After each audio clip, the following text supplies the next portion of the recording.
In an interview, Dr. Aranda explains that a supermoon is an event that occurs when a full moon is in its closest orbit to the Earth. It can happen multiple times a year, but last year was different. During that supermoon, 1 billion people violently transformed into werewolves for the entire night.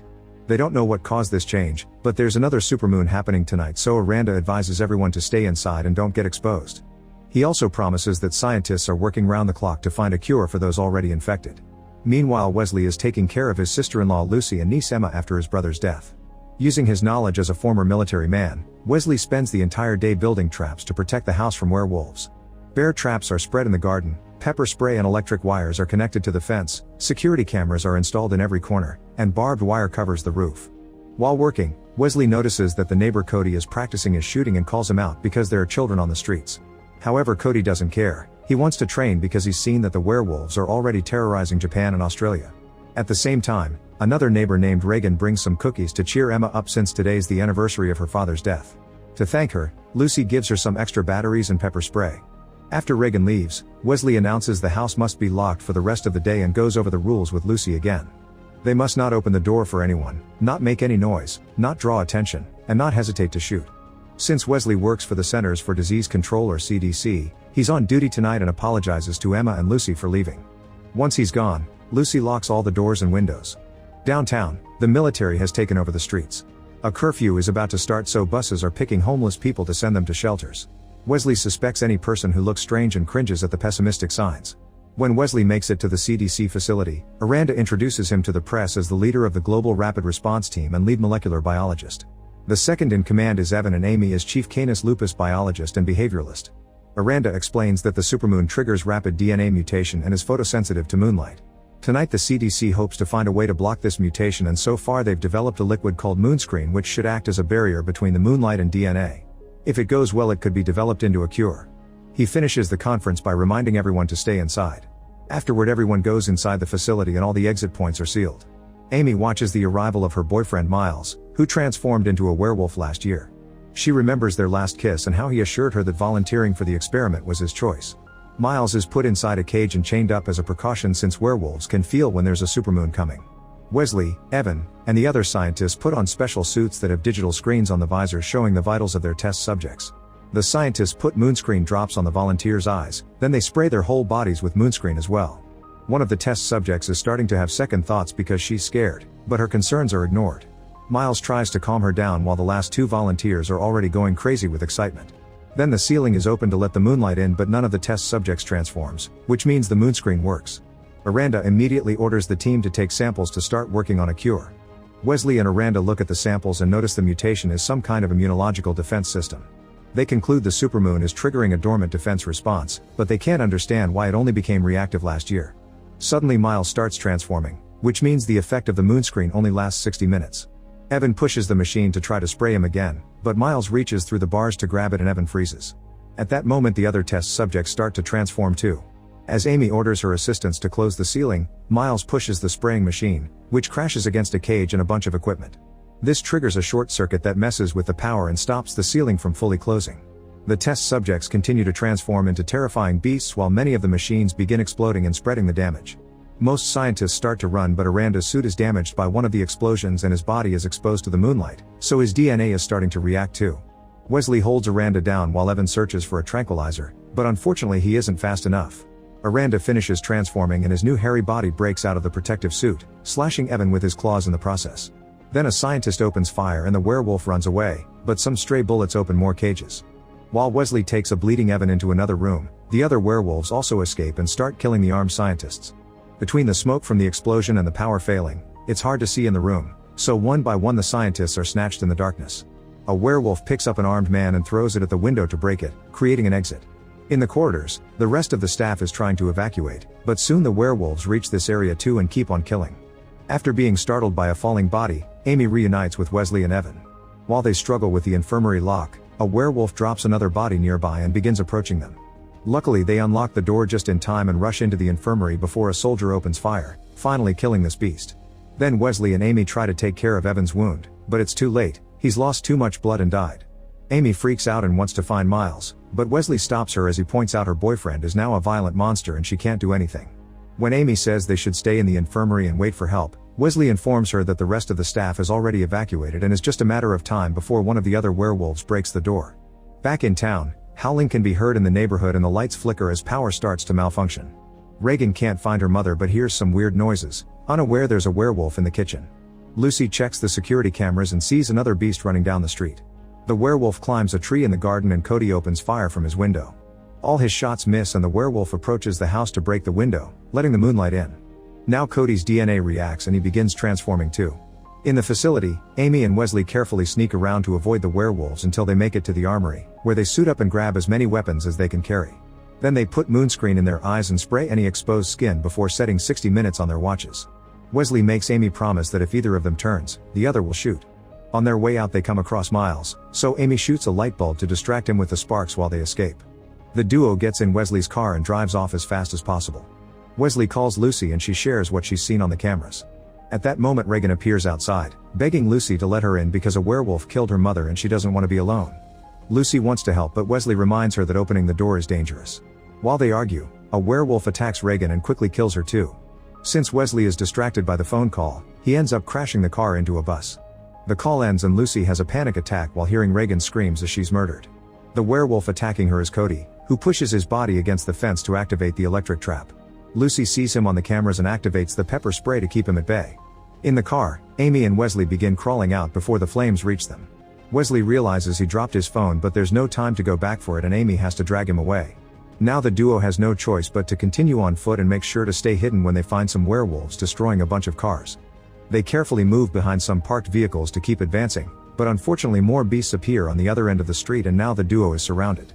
To take cover, they hide under a car and make an effort to stay silent while the wolves keep on breaking things. The beast even sniffs their car, but luckily it doesn't find them and soon the wolves leave the street. When Amy and Wesley come out, the watch alarm goes off to remind them they need to take moonscreen again. The werewolves hear this and start chasing after them, so the duo has to run. Amy notices a mall's gates about to close, so they hurry up and slide under the gate right before it touches the ground, leaving the furious werewolves outside. There's a kid there who asks them to follow him, and as the duo does so, they notice a bunch of people locked behind the different store gates. Wesley realizes this is a market with underground tunnels that they could use to cross the city safely. Suddenly a blade appears on Amy's neck and the masked people who live down here threaten to attack. A desperate Wesley explains he only wants to reach his family, so the mysterious group agrees to guide them to the tunnel entrance. Meanwhile Lucy checks the cameras again and discovers Cody has been howling to summon more werewolves. Minutes later Amy and Wesley finish crossing the tunnel, but before they can open the exit gate a werewolf appears behind them. The duo tries opening fire, only for the werewolf to knock them down before it starts throwing Wesley around. When he falls to the ground, he finds a metal pipe and uses it to stab the werewolf, who spits blood all over Wesley before it drops dead. Now he and Amy can keep going and make it to the door, but they need to reapply moonscreen first. Unfortunately the liquid has become too hot to be effective now. Noticing a store open nearby, the duo covers themselves with some tarp and runs to storm into the building. They break the door in the process and the alarm activates, so Amy rushes to destroy it before it could alert the werewolves. Then Wesley puts the moonscreen in the fridge and now they have to wait. Minutes later, Wesley hears a strange sound and follows it to find a child in the store. To his shock, the kid is also transformed and is now eating a cat. He doesn't dare to shoot the child, but luckily Amy has a teaser and quickly knocks the creature out. In town, the beasts find a way to destroy half of the cameras in Lucy's home. Then they begin pushing their big bodies against the fence to activate the electric trap, which causes the lights in the house to malfunction. Hearing the noises Lucy gets a weapon ready before checking the remaining cameras. The werewolves push down a tree that falls on the fence, destroying the power lines in the process. Now the entire house is dark, but Wesley left his family plenty of flashlights. As Lucy and Emma run around the house to turn on as many lights as possible, the werewolves cross the fence and one of them gets its leg stuck in a bear trap. Soon Lucy can hear them climbing on the roof, so she runs from room to room to shoot at the ceiling and stop the beasts from going further inside. It seems to be working, but she eventually runs out of bullets and must risk a pause to reload. Back to Amy and Wesley, they return to the street after taking the cooled moonscreen. They come across a group of people in gear shooting at the werewolves in the area with impressive efficiency, using teamwork and heavy weaponry to keep the beasts at bay. Once the werewolves are gone or dead, Amy and Wesley try asking these people for help. However, they don't believe that the duo is protected by some mysterious liquid and an argument ensues. Suddenly a werewolf reappears and kills one of the men, so his partners open fire. Wesley and Amy run to take cover behind a car while another warrior is captured by a beast and gets his face eaten. A stray bullet blows up the car window and leaves Amy dizzy for a few minutes, so Wesley has to protect her and shoot at an incoming werewolf. An extra big werewolf jumps off a roof and causes an explosion on a light post before landing in the middle of the street. A man in a truck immediately opens fire, but the wolf uses a human body as a shield before throwing it to knock the guy off the truck. As the guy is dragged under the vehicle to be eaten, Amy realizes the wolves are forming a kill circle, so they need to leave before they're surrounded. Wanting to test a theory, Amy volunteers to be a distraction. She comes out of hiding and yells to get the attention of the wolves. The big one smells her and punches her in the stomach, but doesn't kill her. She screams at it and the wolf roars back, giving Wesley time to jump on the truck and open fire. It takes a lot of bullets, but he manages to take down the big werewolf and the other beasts run away in fear. Then Wesley jumps into the driver's seat and tells Amy to join him. However, when she comes closer, a hairy hand takes her away.